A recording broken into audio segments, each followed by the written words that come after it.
Hi, my name is Sarah Nance, and this is my Module 1 introductory video for School and Community Relations. Currently, I am an English teacher at Eagle Crest High School, and we are a school in Denver, actually south of Denver, about 10 miles in Centennial. It's a very large school. There are 2,900 students who attend our school, so this class will be good for me, learning how to kind of communicate and interact with the community as large as ours. We have a huge feeder area, of course, so looking forward to some of that. Like I said, this is my 8th year. I teach grade level freshman English, and I also teach AP language for juniors. I co-sponsor National English Honor Society. I coach volleyball, and I lead the 9th grade team this year. I'm coming back from my maternity leave. I just had a baby 3 months ago today.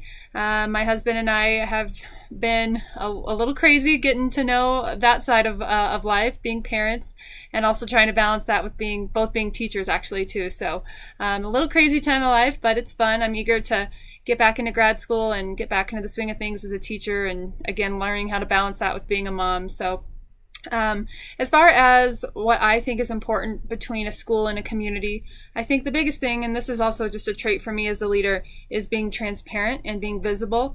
I think that the community, whether the community members have students who've attended our school or our district or not, it's important that they have a trusting relationship with the school and that they trust that the school is going to produce high quality citizens upon graduation who are educated and ready to enter the community as well.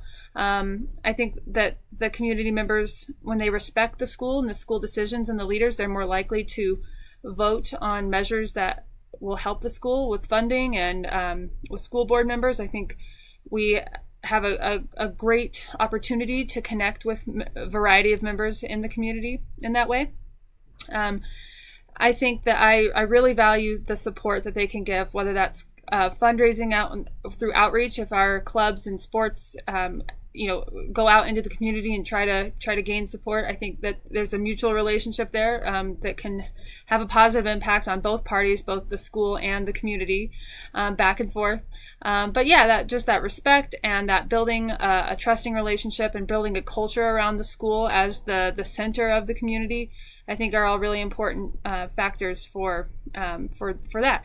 So I obviously have a lot to learn, and I'm looking forward to some of these assignments as I get a little bit closer to my degree. Thanks so much for watching.